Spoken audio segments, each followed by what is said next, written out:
Okay then. News we're talking about him. Yeah, that's all right, as long as you stand.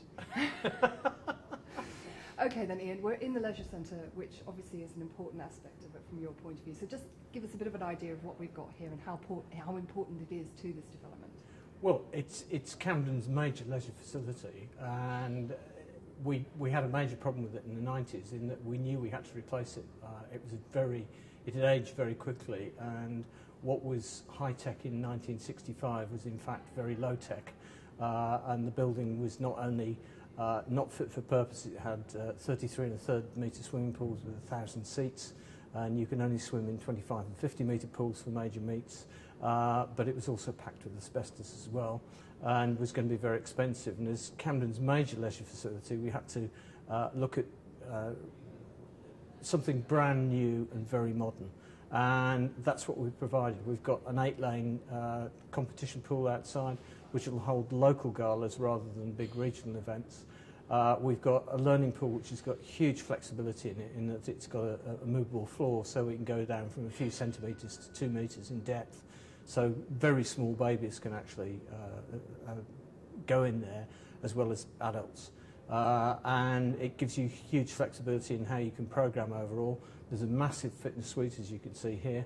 And there's also a sports hall, squash courts, a climbing wall, a creche, and a soft play area for the under-8s. So all in all, we've replaced a sort of creaking 60s building with a state-of-the-art 21st century modern leisure facility, which is extremely high quality.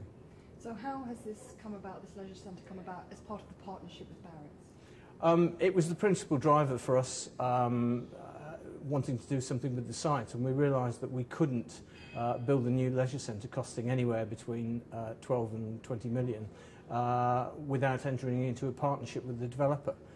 We set out exactly what we wanted from the site from day one.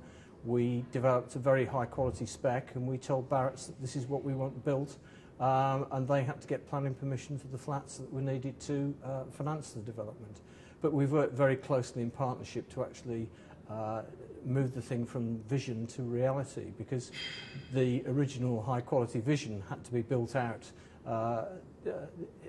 to the quality that we'd been expecting all along.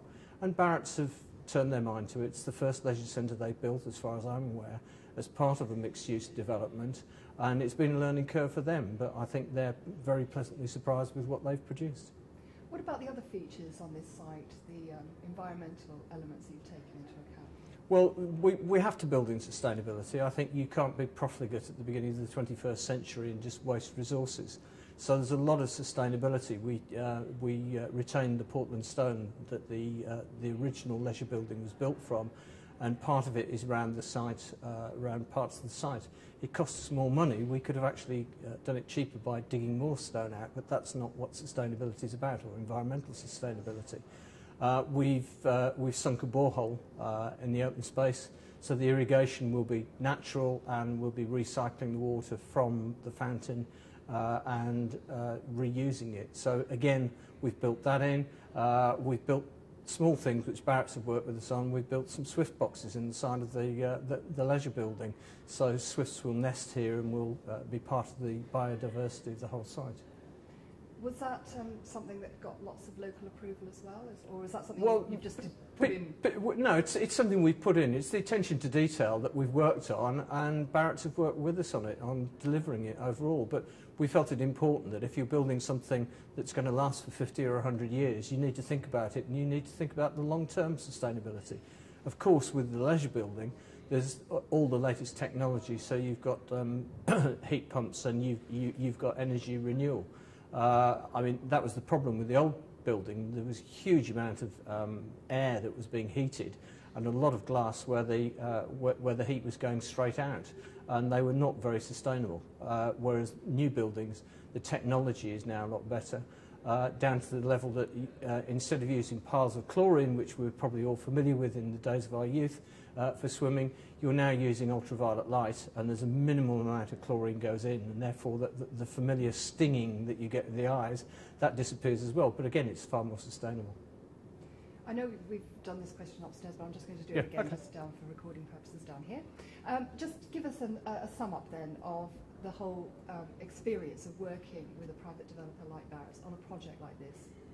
I think it's been very instructive for everyone concerned. We started off with a team of about 15 people working from Camden Council on this, and each time we grew, we had team building exercises, and the last one was when we took Barratt's on with their team of consultants and advisors, and it was a huge meeting. And we had an exercise where we worked with them, and everyone was given a sheet of paper, some sellotape and some scissors, and having 15 minutes to build the tallest construction that would stand together.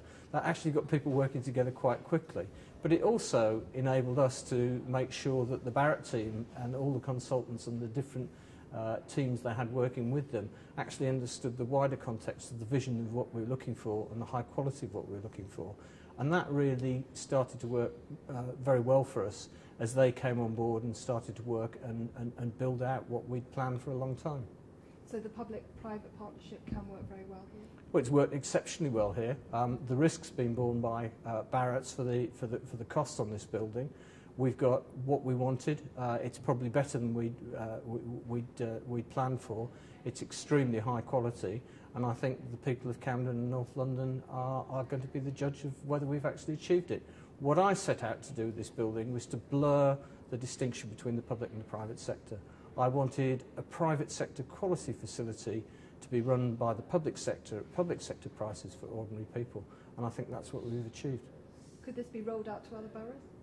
It could do, but the land values at Swiss Cottage are a lot higher than elsewhere, and I think boroughs would have to think about what else they've got. But there are bigger sites than this. This is quite a restricted site, and I think if local authorities are prepared to be imaginative, but also be clear as to what they want, I think they can get some very good deals working in partnership.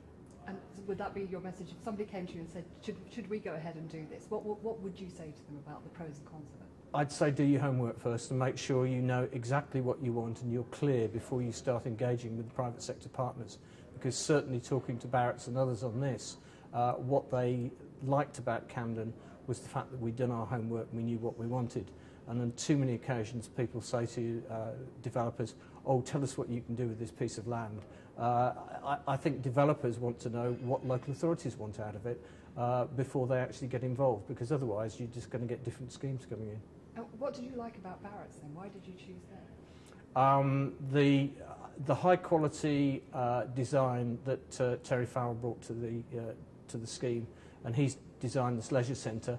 Farrell's not known for building leisure centres, but he's very, very strong, striking visually, and some of the features in here are absolutely stunning, and that's what's worked.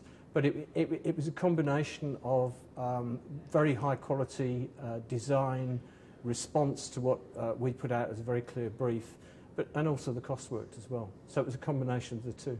So as we come to the end of it, happy? Yes, we're very happy indeed. Great. Smile good enough? Yeah, it's not. I'll now